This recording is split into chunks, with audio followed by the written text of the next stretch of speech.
It's okay. Okay. So I'm very happy to speak at this institution, which is a new institution with a very nice name. And Odisha is very close to my heart because my mother belongs to Odisha. And this subject is very close to my heart because I have been, as you said, I have been a professor of women's studies, and very few women's studies department deal with women in science. And so I would like to tell you of the research we have done in women's studies on the factors affecting gender inequality in the sciences. I think it's very important to address this issue. Um, about my subject, there are I can talk, but there are many people in Odisha also who are in my subject, but very few people doing research on this aspect of social physics. So that is why I decided to talk on this subject, and also to bring to your attention many great contributions of the women of Odisha to the field of physics. So that's why I chose this topic. Can I go to the next slide? Next slide, please. Okay. So why this topic again and again? And that's because there is a lack of women in the physical sciences, especially in theoretical physics. And there is also the notion that the physical sciences traditionally been a male-dominated field with very few women careers in this discipline. So this leads to an underrepresentation of women in research, academia.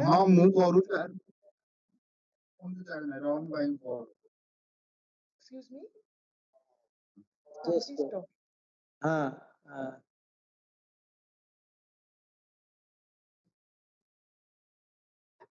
समझता हूँ mute. I've lost the screen. Yes, madam. Please.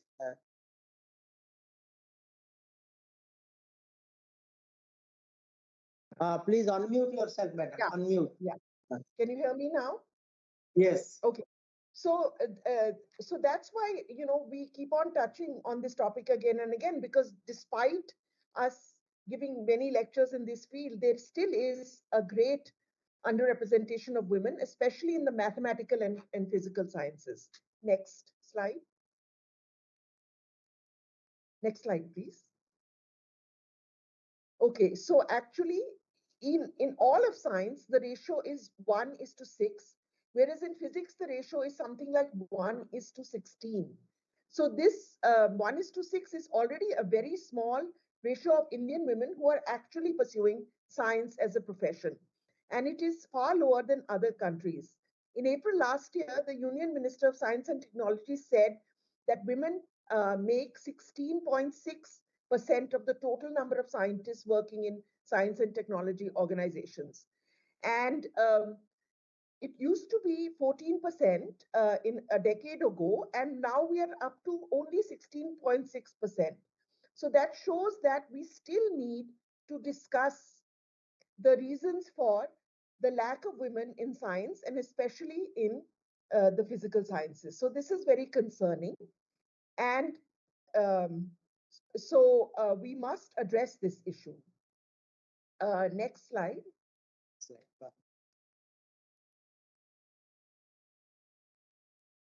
Next slide. Okay. So look at the statistics. India is ranked 108 out of 149 countries in the 2018 Global Gender Gap Report. And representation of women in the top scientific and educational institute and in CSIR shows a wide gap in gender equality. The IITs have only 11.24% of their faculty as women. And DST has also found that women are either not promoted or often drop out mid-career to attend to their families. So therefore, there is a great need for gender equity in science. Next slide, please.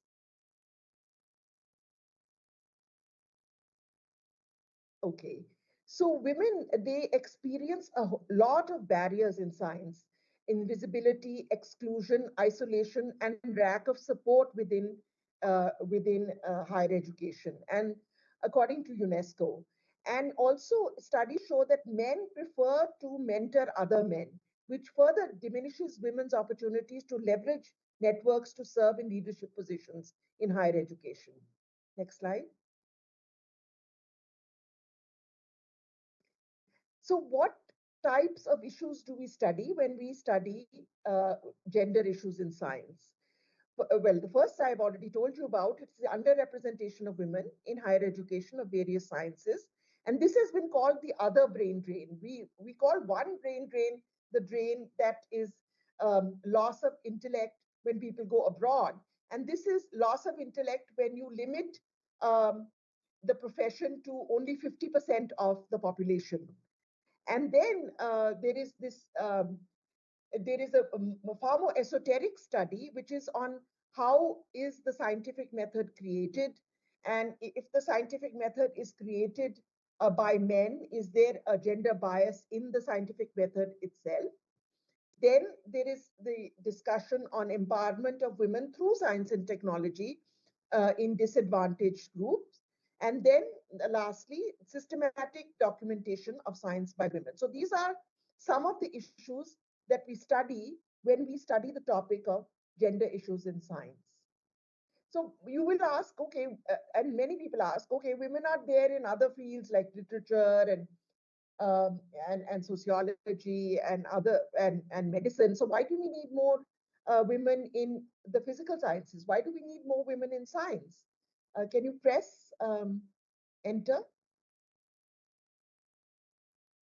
Uh, because the sciences are an important part of human endeavor, and so they have a lot of problems which are unsolved, and therefore you require many different ways of thinking in order to solve this problem. So if you limit the way of thinking and the decision making to men, not only do you limit society, but you limit the subject itself, because it doesn't get the perspective that you get from many ways of looking at a problem.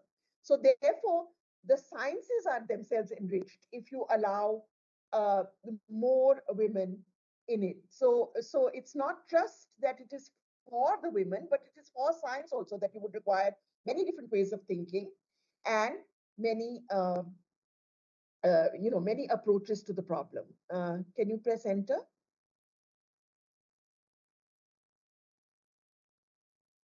Also, as we have seen in the last century, there were many destructive and harmful effects of science. And since women are by nature nurturing and rather than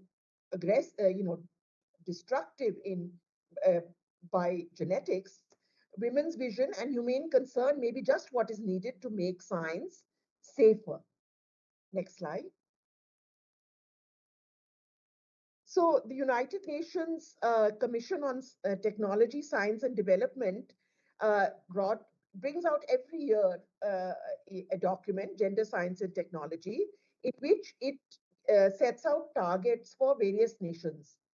And so the United Nations has set a target of 40% of representation of women in scientific bodies, universities, students, PhD researchers, professor level, academies, UN agencies, and also uh, it has urged us to set up a mass information campaign tailored to each country's reality and heighten the national inequalities, as well as adjusting the cultural division of labor that inhibits women's equal participation in science.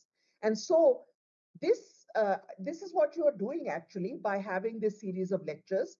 You are actually setting up a information campaign, and I congratulate you for that. Next slide. So why does diversity of thinking matter? As I said, there are so many different problems in physics, and limiting it to in decision making to just men will limit the subject itself. So is there any benefit that women bring to the subject? Is there any constructive so quote unquote women's way of thinking that comes into the subject, which is supposed to be objective. Science is supposed to be objective. So why does it matter whether you have men or women doing science? So in the last few years, the fact that women have been engaged in technology has led to some really drastic changes. So, for example, in user interfaces that you use, your Google and all the interfaces that you use, um, uh, it includes diverse user experiences, accessibility features, and individuals with different gender, ages, and abilities. It forms a user-friendly interface with them. And so when women um, do the inclusive design of such interfaces, then the interfaces become friendlier to all genders. Then in artificial intelligence, there are many algorithms which have biases. So when female researchers and technologists, they develop techniques and framework to identify and mitigate these biases, then artificial intelligence also becomes actually more intelligent. And also, women have been instrumental in driving solutions which have social impact and promote sustainability. From developing green energy technology to creating platforms for social activism, women perspectives have helped prioritize environmental responsibility, ethic considerations, and social justice within the technology sector. So, actually, the women entering the technology sector has made a difference to technology itself. I can tell you one example. When you type who are the famous women scientists of India into AI, ChatGPT, it gives a whole bunch of names, half of which are not women, they're men. So what I do is when I get that, I try and correct it and make the artificial intelligence more intelligent because it's made by some Western men. It doesn't know the difference between Indian women's names and Indian men's names, and it automatically just gives a whole bunch of names which are not women. So, and if you engage with ChatGPT, you can correct these um, lack of intelligence in artificial intelligence. So, next slide.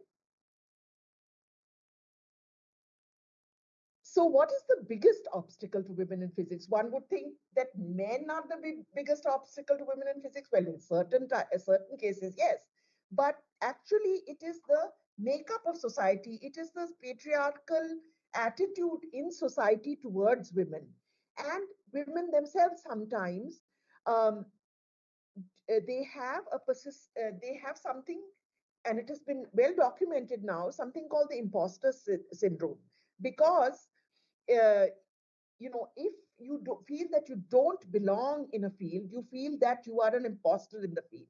So, because there are so many gender stereotypes and so much bias and underrepresentation, that women in male dominating fields like physics may experience feelings of not belonging or not being as competent as their male counterparts. And this is exacerbated when the men also tell them this. So, there is this imposter syndrome which greatly limits women in physics. And if you talk to women, a lot of them have experienced this imposter syndrome, especially earlier in their careers.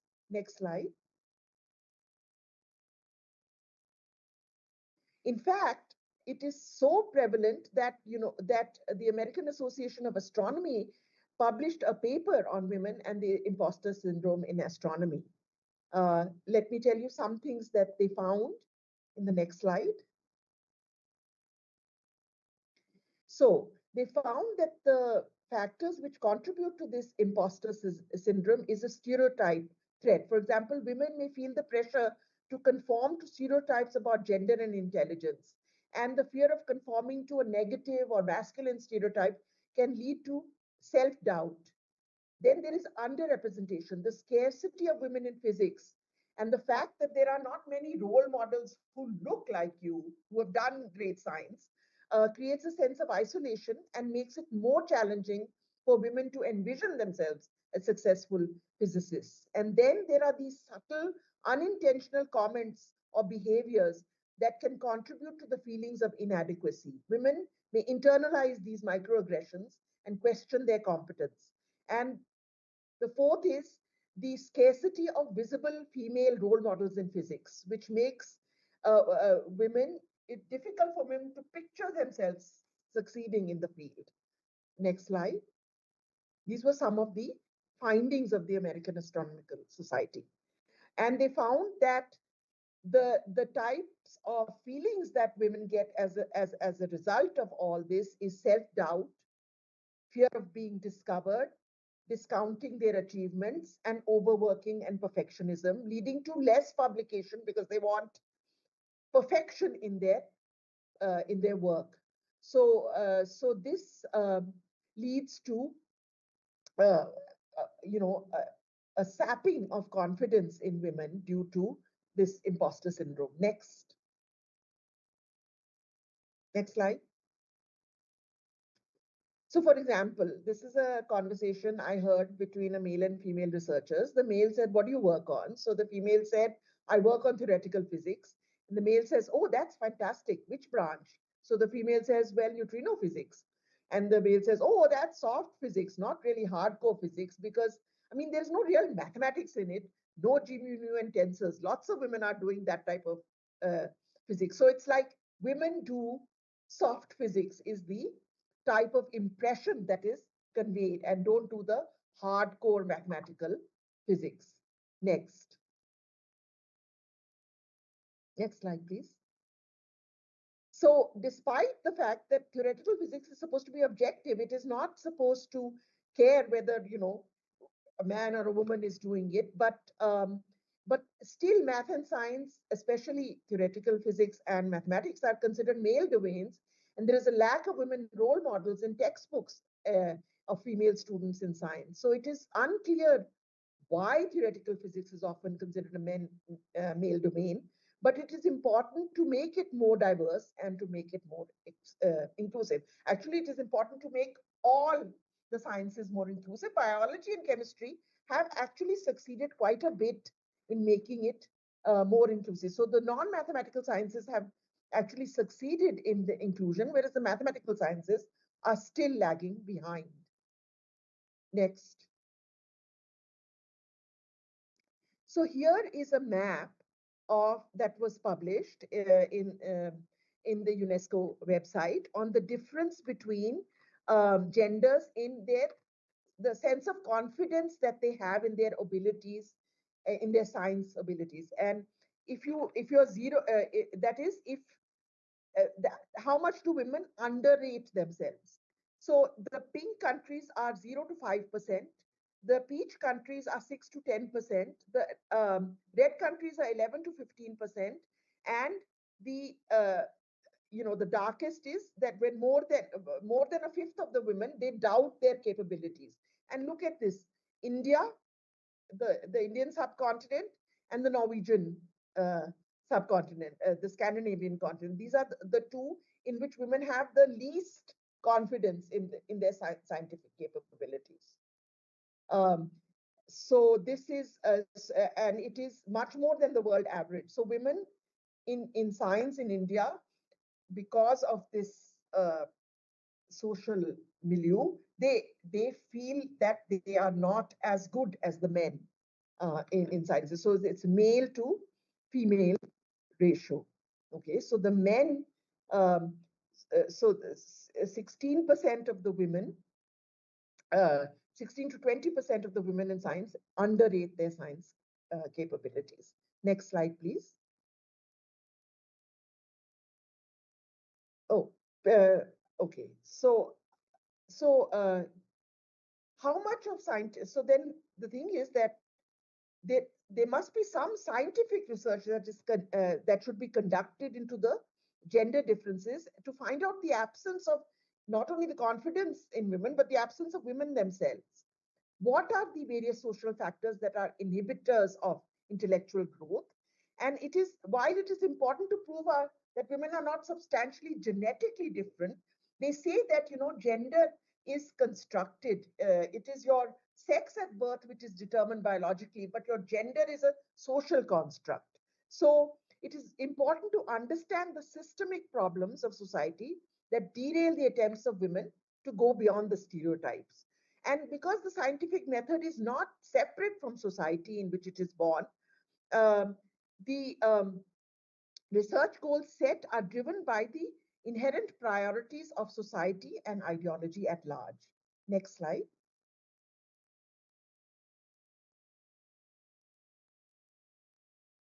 So, in the context of the university system, we find very little quantitative research done on the factors that are responsible for, for the possibility of a gender-even scientific leaderships. And since universities are supposed to be the breeding and grooming grounds for intellectual growth, such studies are necessary.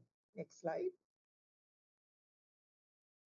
In 2009, the University of Hyderabad was the first women's studies center to include gender and science in their Center for Women's Studies, because the reason was there are more women in science, more women teaching science, more feminist scholarship in science, and more women are doing science. So this should be examined in the Indian context. And so I set up this unit of the Center for Women's Studies. And so by including this area of study in the curriculum, we try to understand the true values of women living in the scientific world, whether they really strengthen their existence with science and are recognized. Unfortunately, now the scheme has uh, more social scientists have not, after I've retired, not many people have come in. So this is something which needs resurgence, this scheme. So the next slide. Okay, so we had a six-fold aim. One was to give recognition, uh, uh, you know, in women's studies of science as an interdisciplinary subject, and to critique the conventional constructions of knowledge. Then was to examine the issues of women in science in a holistic sense, not examining women scientists only, but to advocate a constructive approach relevant to society.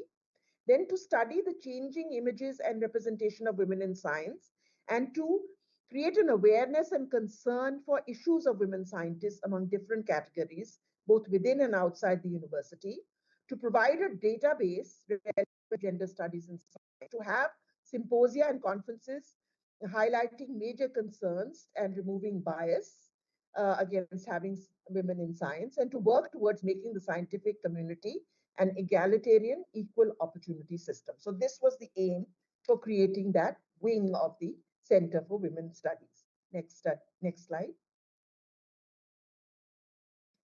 Um, Statistics from many regions around the world show that although women make a very high percentage of undergraduate science enrollment, they hold only 10% of the leadership positions, 5 to 1 in middle management, and 20 to 1 at senior management. So there is a glass ceiling for women. Next slide. So, a glass ceiling refers to the fact that a qualified person wishing to advance within the hierarchy of his or her organization is stopped at a lower level due to discrimination, most often either based on sex or race. So, the glass ceiling refers to a vertical discrimination against women in mostly in companies, but also in the uh, administrative system. Okay, so let us look at examples of the glass ceiling. So if you notice, biology, the number of PhDs is quite high. Physical sciences, lower. Astronomy, lower. Uh, in physics, it's the least. And in computer science and physics, it's the least. In engineering, it is also very low, except chemical engineering. And if you look at from these number of PhDs, how many are assistant professors, associate professors, and full professor? Look at physics. Look at this. 11. Look at this. There are very few full professors, and engineering even less. So you see that as you go up the scale, the lesser and less in minute quantity of women survive to the top level. So there is a glass ceiling. Next. This is from the top 50 departments in the world. Now, India has the highest level of graduate population in science and technology and engineering and medicine in the world. 43% women are are in the graduate population. Whereas the UNESCO data shows that it is at the lowest position of female researchers, 14%. So 43% get degrees and only 14% remain in the field. And there is 27%, and after graduation, 27% female compared to 73% male. And then when you go to the Indian Academy of Sciences and in INSA and NASI, 7%, 5%, and 8%. And in IITs, only 10.2%, for example, in IIT Madras, professors are women. 13% in central universities, 11% in state universities, 8% in deemed universities, and 6% of private universities have female vice chancellors. No IIT has a female director. Um, and in the governing bodies, only IIT Kharagpur and IIT Delhi have women in their governing bodies. So you can see what happens. What is the glass ceiling effect? Next slide. So can you just press enter again? So this is called the other brain drain. And since scientific intelligence is not linked to the Y chromosome, to exclude half the population from leadership positions is to deny a nation an extraordinary amount of creativity. And it's therefore it is like a brain drain, which we call the XX factor, because that is the chromosomal makeup of women. Next slide. So what we have to do is, next slide, is to break the glass ceiling. Next slide. So in our study, we studied whether gender support structures such as role models, mentoring, and career guidance to encourage women and girls to pursue a career in science are present in the Indian university system. We also compared the experiences of men at the same level. So doing this task at a national level is very difficult. So we started with examining 2 universities in Hyderabad, and then we will present the results for that and then see how we can proceed further. Next slide. Next slide. So we considered a PhD, previous slide. Oh, okay. Our aim is that this study will motivate women's, okay. So we have considered faculty, PhD scholars, postgraduates and undergraduates in University of Hyderabad and Jawaharlal Nehru Technical University.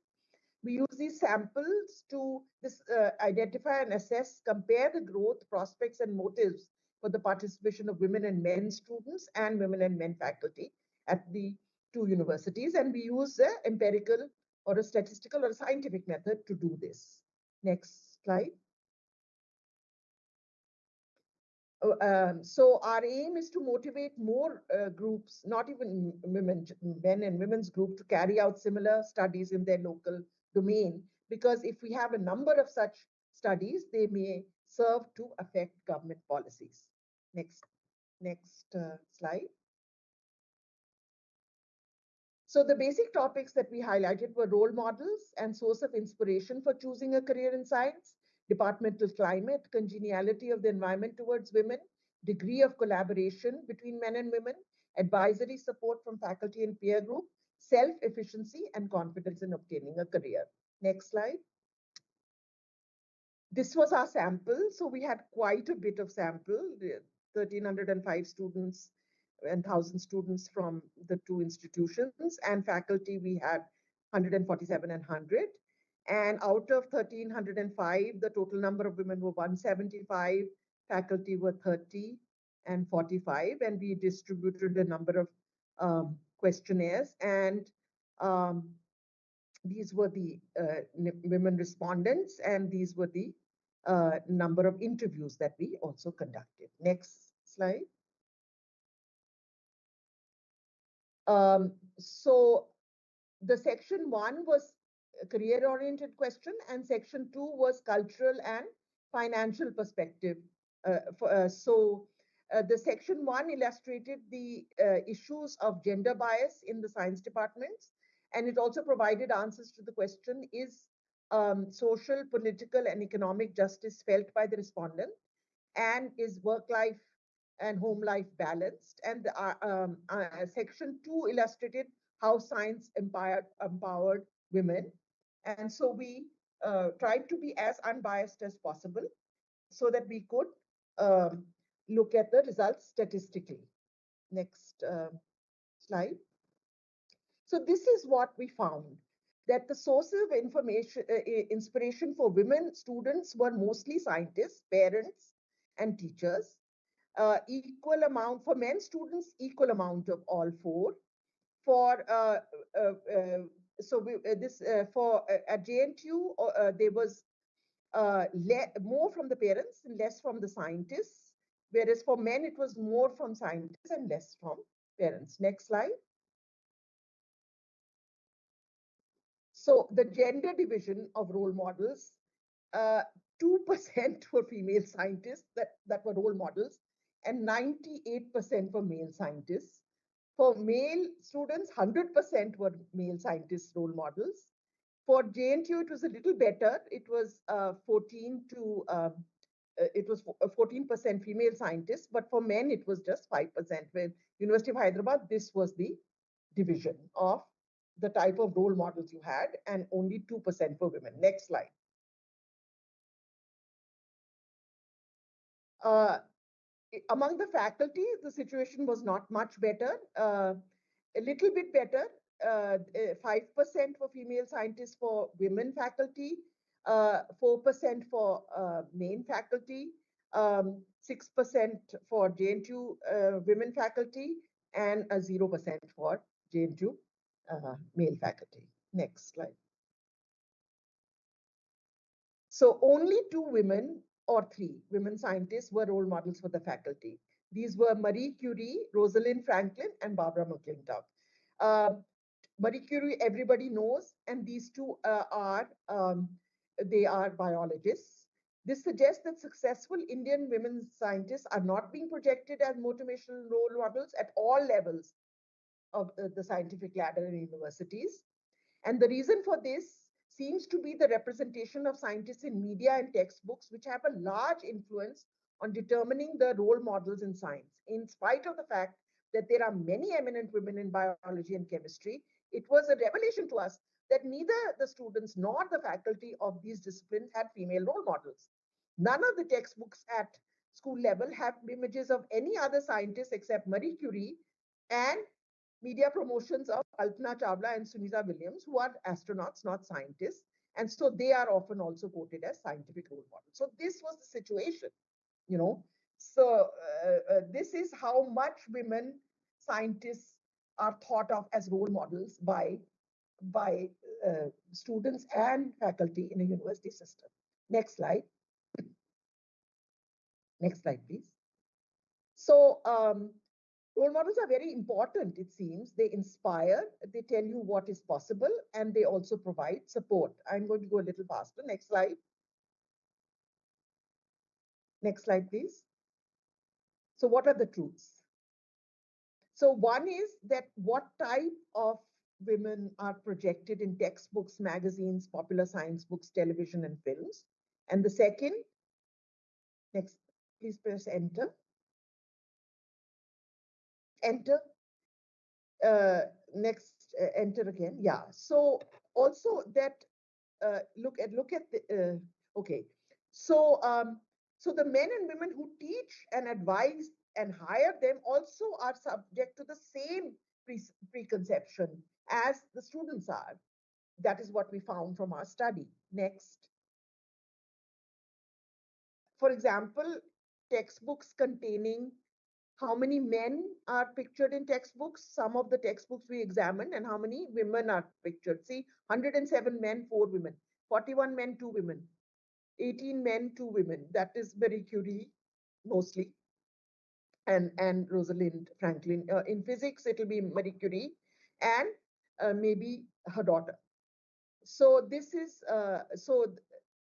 this is not even, it's between 0 and 4% the portraits of women scientists. Next slide. So it was interesting to note that before the 2018 Nobel Awards were announced, the Nobel Committee had taken measures to ensure more nominations of women scientists for the 2019 awards. And then there came this person called Alessandro Strumia who, at CERN, who said that physics was invented and built by men, so women have no place in it. And the same year after he said this, he was suspended from CERN. And next slide. And what happened that year? Next slide. The Nobel Prize women after 60 years, there was a woman Nobel Prize winner after Maria Gopert Mayer. So there was only Marie Curie, Maria Gopert Mayer, and after this person said physics should be done only by women, uh, the Nobel Prize was actually given to a woman. Next slide. After so many years. And now, in successive years, we have had women Nobel Prize winners. And she says that the reason she worked in physics was because she had a role model, a woman role model, Maria Gopert Mayer. It was a woman who came up with the theory of multiphoton excitation in 1939 and did not survive to see the multiphoton effect being realized. This is not what she won the Nobel Prize for. She won it for nuclear physics. She said, I should tell you in the context of women physicists that nonlinear optics could not have been done until the laser was invented in 1960. But actually, theorists who are not constrained by technology predicted these things, like Maria Gopert Mayer, long before experimentalists can do them. This is how far we've come, because she never had, this Maria Gopert Mayer never had a regular job. She only followed her husbands around from place to place where she got an office space and some money for administrative work. It was only for a few years before the Nobel for nuclear physics that she started getting paid for her work, and she was the second woman to receive a Nobel Prize. So we have come a long way since then. Next slide. So, as I said, let us look at the scarcity of role models. So let us rectify this lacuna in our system. Next slide. So what was the need to talk about women physicists in India? Well, it was due to a revolution that happened in the last 10 years about the life of a scientist called Bibha Chaudhary. So it turned out that a person called Rajinder Singh, he unearthed he wrote a biography of woman scientist Bibha Chaudhary, and judging from her publications in Nature and Proceedings of the Physical Society of London and her doctoral research work, in which she laid the foundation for the discovery of the pion in particle physics, which is such a famous particle. Um, she was a very gifted physicist. She was the first woman researcher selected by Homi Bhabha to join the TIFR in Bombay in 1949. Chaudhary served in renowned institutions in the country and was a tireless researcher till she died unsung and unheralded in Calcutta. She got no national award, no fellowship from any scientific society, and it was only after a book was written about her contributions that the Indian scientific community, including women scientists, became aware of her.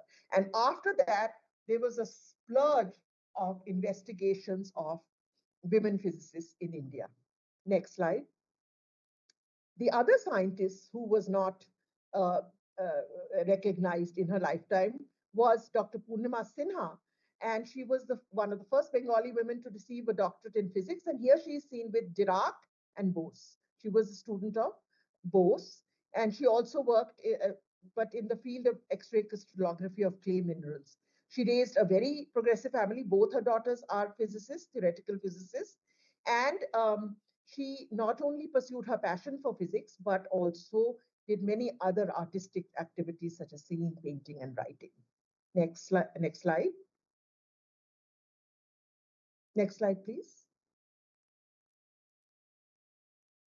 And then we, in Hyderabad, we held a conference and we felicitated at that time, she was the living legend in 2019, the first woman plasma physicist in India and the only woman who was a student of the famous S. Chandrasekhar. And she was a few years senior to me at Chicago.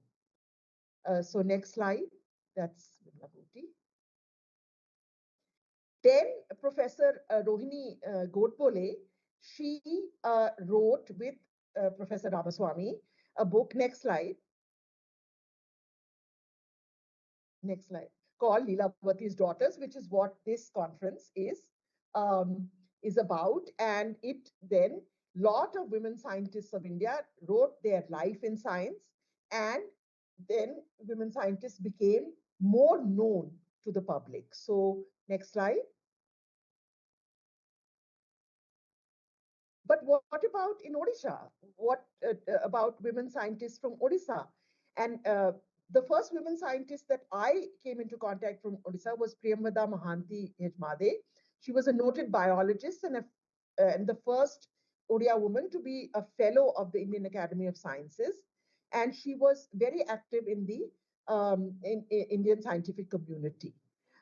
Then I found out about a remarkable woman called Sudhira Das, who was the first female engineer to come out of Odisha. And then Indulata Shukla, a mathematician who got the Lifetime Achievement Award from the Odisha Mathematical Society for her work in number theory, cryptography, and analysis. So I'm going to now tell you about some of the women who can be role models for women scientists from Odisha because they are from the same place and they have achieved marvelous things. Next slide.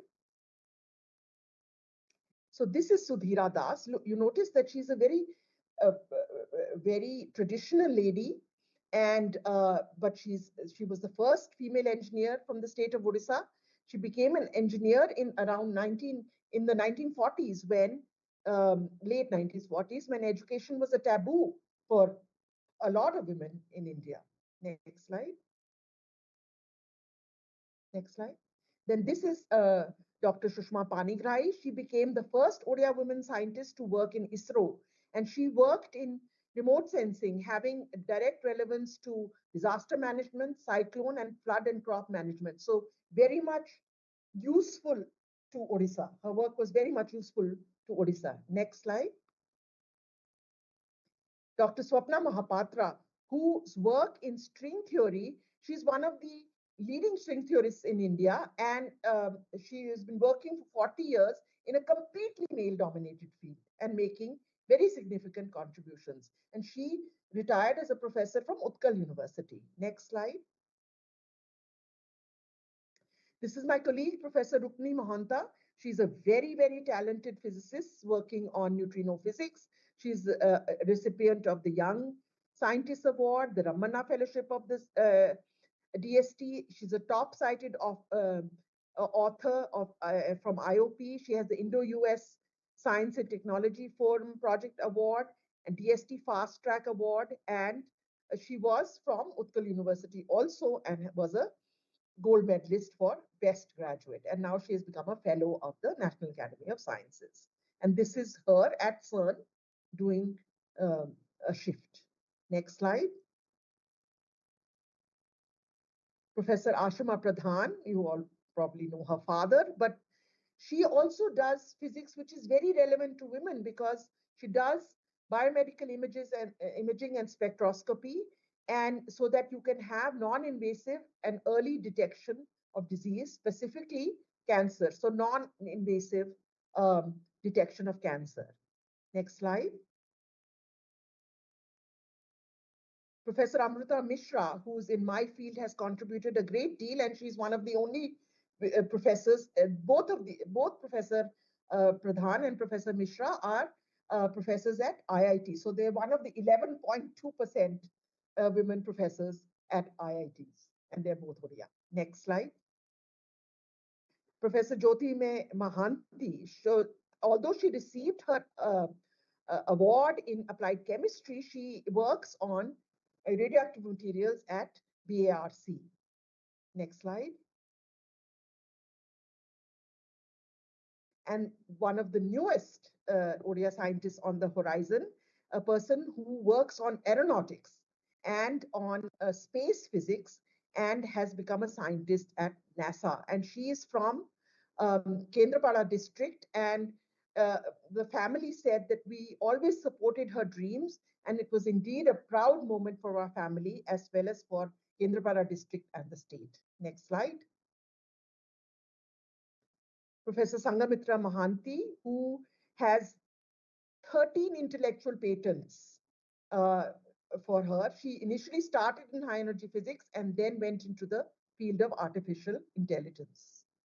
So these are what the women of Odisha are doing in science, and these are what they have contributed to physical sciences. Next slide.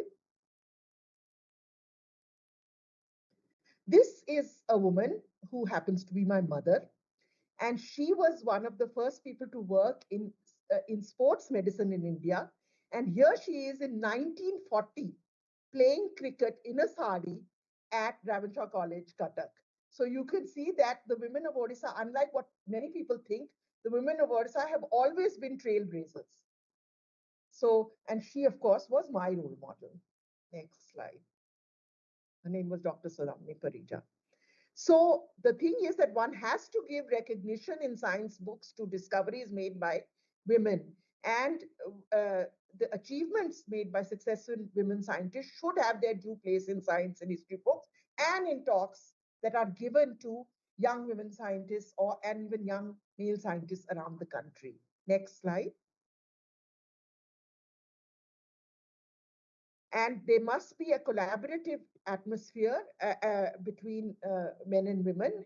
And there was an overall feeling that the more, when we conducted this survey, that the more technical the science, the less gender equality is. However, men scientists feel very little gender discrimination, are quite satisfied with the gender atmosphere. There are a lot of unsure women scientists. Gender has not been a topic which they think of in relation to science. They say, this is for social scientists to study. Next slide. So we did, so because of that, not only did we have interviews, but we also, not only did we have questionnaires, we also conducted interviews, and we conducted eminent professors of science, and all of them were of the opinion that unequal yardsticks were used to measure the competence of men and women scientists. So next slide. I'm going to tell you some of the interviews. So we looked at the age group between 40 and 65 because they've been through the whole scientific career. And they said that it was only through the determination of their mothers and a lot of times of their fathers that they were able to do their masters in science. In fact, one 60-year-old woman scientist, who is now group leader for one of the biggest experiments in the world, recounted her encounter with gender bias. She noted that when she was trying to join the PhD program, she was told that a physics PhD was not a woman's domain, as it requires 100% commitment, which marriage did not allow. Another woman scientist narrated the fact that she was not chosen as the director of National Laboratory of Physics because she was told that her family life would interfere with the demands of a directorship. Next slide. Women not only have to be good scientists, good mothers, good wives, good housekeepers, whereas male scientists are free to devote their efforts to science. So they felt that there was a success spiral. So scientists already in leadership positions get grants and students, which result in more rewards, prizes, and students, resulting in a spiral of success. Women who, for all these reasons, um, have not entered this spiral, they cannot enter this success spiral easily. There is also feeling that scientific ideas are often formed in informal environments over a glass of beer or having tea at the tea shop, and they're all boys' clubs. And the entrance of women in this domain is a scientific conversation stopper. Thus, women feel obligated to be one of the boys and deny their femininity. They also have to prove doubly efficient to do science or be prepared to relegate themselves to secondary positions throughout their life. Next slide. So men scientists actually were unwilling to accept that there was any discrimination, particularly in biological and computer sciences. They did not want to fill out the questionnaire, and faculty members who were male did not want to discuss gender issues and showed a negative attitude about the relevance of this research. Next slide. But these were the younger ones. Uh, but the older interviewees, they endorsed the woman's point of view that a man's profession is preferred. In fact, they said that if women was more talented, then she should be supported and barriers to her success removed. However, decision-making male scientists said that if there is a choice for a faculty position where the candidates are husband and wife, both of whom are equally qualified, they would definitely choose the husband. Some male graduate students also felt that even if their partner's income is more than theirs, they would prefer, even insist on choosing their job over their spouses. Next slide. So, in order for the collective opinions to be of women to be voices in decision making, we found that we need to more policies for future scientific research, and there can be no science, quality science without inequality. Therefore, the data that we um, have collected is the first step towards an empirical study for other universities in India and for all developing countries. Next slide. So now I want to see that we have to go from ignorance to knowledge, and we have to have complete data in this respect. Next slide. And next slide. So the first attempt at this is something which is called Gati. So from inertia, you go to speed. So that is gender advancement for transforming institutions. It is called the Gati Charter, and I, we are signatories to this charter, which says that it is a moral imperative